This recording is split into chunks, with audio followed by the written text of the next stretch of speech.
જય માતે ખેડૂત મિત્રો, અરબી સમુદ્રમાં રહેલી સિસ્ટમ ડિપ્રેશન સુધી જવાની સંભાવના. ગુજરાતના ભાગોની અંદર પડી શકે છે મુશળધાર વરસાદ, ગાજવીજ સાથે તોફાની વરસાદની સંભાવના. કયા ભાગોની અંદર આજે તેમજ આવતીકાલે વરસાદની સંભાવના છે તેની વિશેષ માહિતી મેળવીશું. અરબી સમુદ્રની સિસ્ટમ ગુજરાત તરફ આગળ વધી શકે છે. ગુજરાતની અંદર કેવી અસર જોવા મળશે તેની વિશેષ ચર્ચાઓ કરશું. ચેનલમાં નવા હોય તો ચેનલને સબસ્ક્રાઈબ કરી નાખજો અને વિડીયોને લાઈક આપીને તમામ ખેડૂત ભાઈને શેર કરી દેજો. ગુજરાતની અંદર છેલ્લા ઘણા દિવસથી વરસાદી માહોલ જોવા મળી રહ્યો છે. ગઈકાલના રોજમાં પણ ગુજરાતની અંદર અનેક ભાગોની અંદર મધ્યમથી લઈને ભારે વરસાદો નોંધાયા હતા. ખાસ કરી મિત્રો મોટાભાગના વિસ્તારની અંદર ભારે તોફાની પવન પણ ફૂંકાઈ રહ્યું છે. એકદમ મિની વાવાઝોડું હોય તેવો હાલ માહોલ સર્જાઈ ચૂક્યો છે. વાત કરવામાં આવે તો અરબી સમુદ્રની સિસ્ટમ ગઈકાલના રોજમાં લો પ્રેશરમાંથી હજુ મજબૂત બની ચૂકી છે અને અત્યારે મિત્રો તેનો ટ્રેક ઉત્તર અને પશ્ચિમ દિશા તરફ જોવા મળી રહ્યો છે. હાલ જમીન સરહદે સિસ્ટમ દરિયામાં આગળ વધી રહી છે અને ગુજરાત તરફ આગળ વધી રહી છે. આજની અપડેટ પ્રમાણે વાત કરવામાં આવે તો સિસ્ટમ મુંબઈ સુધી પહોંચવાની સંભાવના છે અને જે સિસ્ટમ હતી તે વધુ મજબૂત બનીને આવતી 24 કલાક દરમિયાન મિત્રો તે ડિપ્રેશન સુધી પણ જઈ શકે છે, જેના કારણે મુંબઈ મહારાષ્ટ્રના ભાગોની અંદર ભારેથી ભારે વરસાદ નોંધાઈ રહ્યો છે. આગામી દિવસની અંદર ગુજરાતની અંદર પણ 5 દિવસ દરમિયાન વરસાદી માહોલ જોવા મળશે.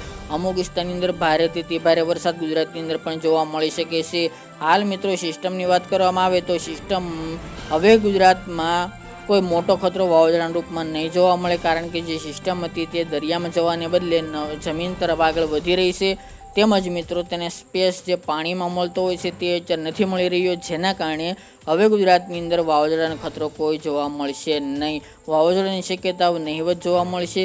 હાલ પણ જે મોડલો બતાવી રહ્યા હતા વાવાઝોડું બને તેવી હાલ કોઈ સંભાવના જણાતી નથી. મોડલો પણ હવે વિરુદ્ધ દિશામાં થઈ ચૂક્યા છે, કારણ કે જેમ સિસ્ટમ મજબૂત બની રહી છે તેમ તેના આગળના ટ્રેકનો ખ્યાલ આવી રહ્યો છે. હવે મિત્રો આગામી દિવસની અંદર તે મુંબઈથી લઈને જમીન સરહદ તરફ આગળ ગતિ કરે તેવું હાલ વેધર મોડલો બતાવી રહ્યા છે. એટલે કે હવે જે વાવાઝોડું બનવાની શક્યતાઓ દેખાઈ રહી હતી તે હવે શક્યતા નહીવત જોવા મળશે, જેની તમામે ખેડૂત ભાઈ નોંધ લેવી. પરંતુ મિત્રો આ સિસ્ટમ બહોળી છે એટલે કે મોટી છે, તેમજ મજબૂત છે. ડિપ્રેશન અને ડીપ ડિપ્રેશન સુધી પણ જવાની સંભાવના હાલની અપડેટ મુજબ લાગી રહી છે, જેના કારણે ખાસ કરીને મહારાષ્ટ્ર અને ગુજરાતના ભાગોની અંદર વધુ શક્યતા વરસાદની સંભાવના રહેલી છે. વરસાદની મિત્રો વાત કરીએ તો ગઈકાલના રોજમાં પણ સૌરાષ્ટ્રના ભાગો હોય, દક્ષિણ ગુજરાતના પણ અમુક ભાગોની અંદર મધ્યમથી લઈને ભારે વરસાદો નોંધાયા હતા. અમુક જગ્યાએ વાવણી લાયક વરસાદો પણ જોવા મળી રહ્યા હતા. આજે 24 તારીખ દરમિયાનની વાત કરીએ તો આજે પણ વરસાદની સંભાવના છે.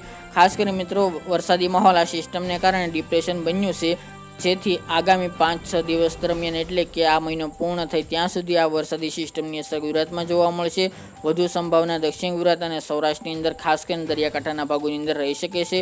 ત્યાં મિત્રો પવનનું જોર વધુ જોવા મળશે, ખાસ કરીને વરસાદ આવે ત્યારે, કારણ કે થંડરસ્ટોર્મ એક્ટિવિટી જોવા મળશે, જેના કારણે એકદમ મિની વાવાઝોડું હોય તેવો પવન હાલ મોટાભાગના વિસ્તારની અંદર નોંધાઈ રહ્યો છે. આજે 24 તારીખ દરમિયાન દક્ષિણ ગુજરાતની વાત કરવામાં આવે તો સુરત, વલસાડ, વાપી, કપરાડા, વાની, બારડોલી, આહવા, ડાંગ, સુરત, ભરૂચ, અંકલેશ્વર જેવા ભાગોની અંદર, નર્મદાના પણ 1-2 વિસ્તારની અંદર મધ્યમથી લઈને ભારે વરસાદો આજે પણ જોવા મળી શકે છે. સૌરાષ્ટ્રની મિત્રો વાત કરીએ તો ખાસ કરીને ભાવનગર જિલ્લો હોય કે પછી અમરેલી, લાઠી, બગસરા એ વિસ્તાર, જૂનાગઢ, કેશોદ, માંગરોળ, ગીર સોમનાથ, તુલસીશ્યામ વિસ્તાર હોય, બોટાદ છે, ગઢડા આસપાસના ભાગો, રાજકોટ, ઉપલેટા, જેતપુર, ગોંડલ એ વિસ્તાર અને પોરબંદર સાઈડના ભાગોની અંદર પણ આજે વરસાદી માહોલ જોવા મળી શકે છે. બાકી પશ્ચિમ સૌરાષ્ટ્રના અન્ય વિસ્તારો બાકી રહેતા એમાં છૂટાછવાયા ભાગોની અંદર વરસાદી ઝાપટા જોવા મળશે. 1-2 જગ્યાએ ભારે ઝાપટું પડી શકે છે. બાકી રહી મિત્રો પૂર્વ ગુજરાત અને મધ્ય ગુજરાત, આણંદ, નડિયાદ, બોરસદ, તારાપુર, વડોદરા, અમદાવાદ, ખેડા અને ગાંધીનગર આ વિસ્તારની અંદર પણ મધ્યમથી લઈને ભારે વરસાદો અમુક વિસ્તારની અંદર જોવા મળશે. બાકી સાર્વત્રિક વિસ્તાર વરસાદ નહીં જોવા મળે. પૂર્વ ગુજરાતની અંદર છોટાઉદેપુર, નર્મદા છે, તેમજ દાહોદ, ગોધરા, મહીસાગર, અરવલ્લી સુધીના ભાગોની અંદર મધ્યમથી ભારે વરસાદો ત્યાં પણ જોવા મળશે. ઉત્તર ગુજરાતની અંદર સાબરકાંઠા, બનાસકાંઠા, પાટણ, મહેસાણા, થરાદ, વાવ આ ભાગોની અંદર કોઈક જગ્યાએ વરસાદી ઝાપટા જોવા મળશે. ગઈકાલના રોજમાં ત્યાં પણ તોફાન રાત્રે દરમિયાન જોવા મળ્યું હતું, પરંતુ વરસાદ 1-2 જગ્યાએ ઝાપટાઓ જોવા મળ્યા હતા. કચ્છના પણ 1-2 વિસ્તારની અંદર ઝાપટારૂપી વરસાદ નોંધાઈ શકે છે. બાકી કચ્છમાં કોઈ મોટી સંભાવના નથી, કારણ કે સિસ્ટમ વિરુદ્ધ દિશામાં છે, પરંતુ તેનો ઘેરાવો વધુ હોવાને કારણે ગુજરાતના મોટાભાગના વિસ્તારને અસર કરી શકે છે. દક્ષિણ ગુજરાત અને સૌરાષ્ટ્રવાસીઓ હજુ પણ 5 દિવસ દરમિયાન સાવધાન રહેજો. અલગ અલગ વિસ્તાર દરમિયાન અલગ અલગ તારીખો દરમિયાન વરસાદની સંભાવના સંભાવના દેખાઈ રહી છે. હવે ગુજરાતની અંદર કોઈ માવઠાનો વાવાઝોડાનો ખતરો જોવા મળતો નથી, જેની તમામે ખેડૂત ભાઈ નોંધ લેવી. વિશેષ માહિતી આગામી દિવસની અંદર જણાવશું.